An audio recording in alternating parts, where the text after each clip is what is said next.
Sorry, I'm kind of nervous. We have the President of the United States here.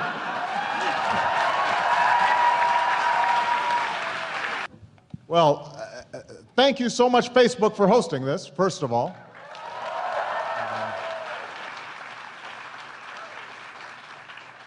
My name is Barack Obama, and I'm the guy who got Mark to wear a jacket and tie.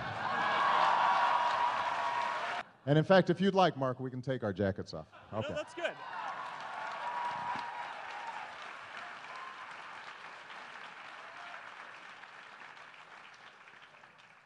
Whew, that's better, isn't it?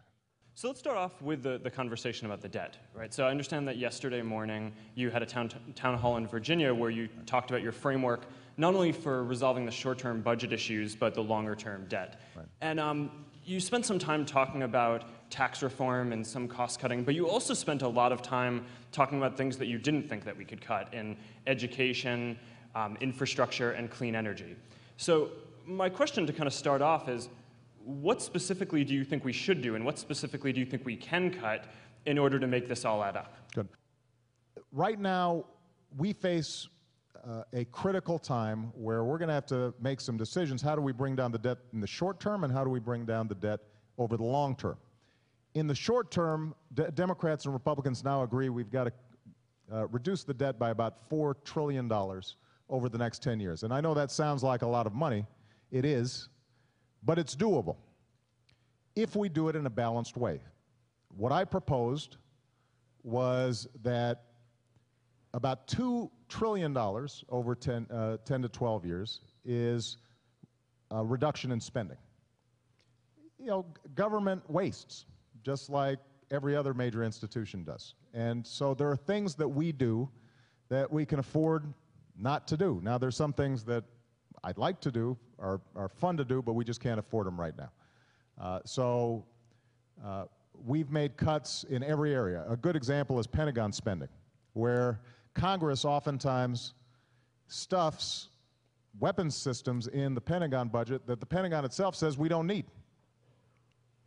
But special interests and constituencies help to bloat the Pentagon budget. So we've already reduced the Pentagon budget by about $400 billion. We think we can do about another $400 billion. So we've got to look at spending, both on non-security issues as well as defense spending.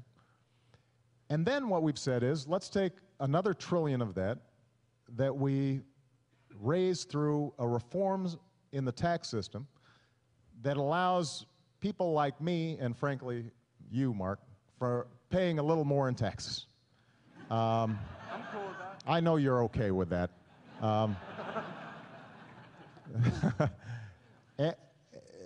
Keep in mind, what we're talking about is going back to the rates that existed when Bill Clinton was president. Now, a lot of you were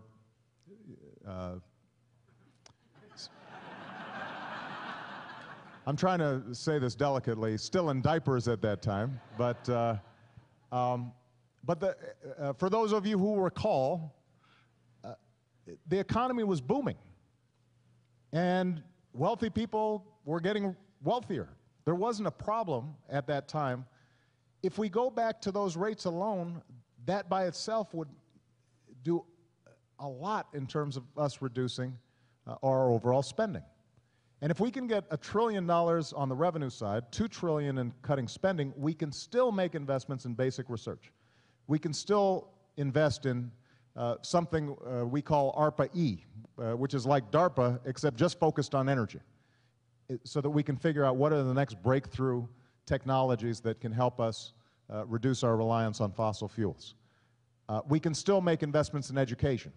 So we've already expanded the Pell Grant program so that more young people can go to college. We're investing more in STEM education, math and science and technology education. We can still make those investments. We can still rebuild our roads and our bridges and invest in high-speed rail and invest in the next generation of broadband and wireless and make sure everybody has access to the internet. We can do all those things while still bringing down the deficit medium term. Now, there's one last component of this, and I know this is a long answer, but I want to make sure everybody had the basic foundations for it.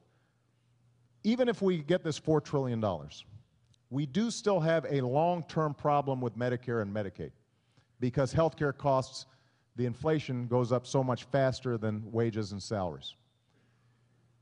And this is where there's another big philosophical debate with the Republicans, because what I've said is the best way for us to change it is to build on the health reform that we had last year and start getting a better bang for our healthcare dollar.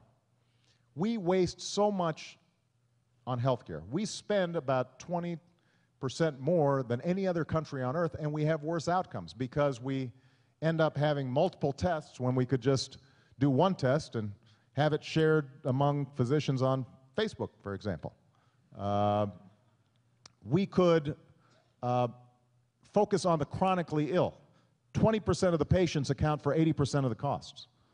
So doing something simple like reimbursing hospitals and doctors for reducing their readmissions rate and managing somebody with a chronic illness like diabetes so that they're taking their meds on a regular basis so that they don't come to the emergency room, that saves huge amounts of money. So that's what health care reform was about last year or a year and a half ago. And what we want to do is build on that and continue to improve the system. What the Republicans right now are saying is, number one, they can't agree to any increases in taxes, which means we'd have to cut out of that $4 trillion, all of it would come from education, transportation, areas that I think are critical for our long-term future. So, for example, they propose 70% cuts in clean energy. Well, I don't know how we free ourselves in dependence on foreign oil, and anybody who's paying gas prices knows that there's an economic component to this as well as an environmental component to it, if we're not investing in the basic research and technology that allows solar, wind, and others to thrive and develop. At the same time, what they've said is, let's make Medicare into a voucher program so that retirees, instead of knowing that they're always going to have health care, they're going to get a voucher that covers part of the cost, and whatever health care inflation comes up is all going to be on them. And if the health insurance companies don't sell you a policy that covers your illnesses, you're out of luck. I think it is very important for us to have a basic social safety net for families with kids with disabilities, for seniors, for folks who are in nursing homes, and I think it's important for us to invest in our basic research. We can do all those things, but we're only going to be able to do it by taking a balanced approach, and that's what this big debate is about all about right now. All right? All right, so, sorry, don't mean to cut off the applause. No. No. It's a very thorough answer. No. They were stunned by the length of that answer.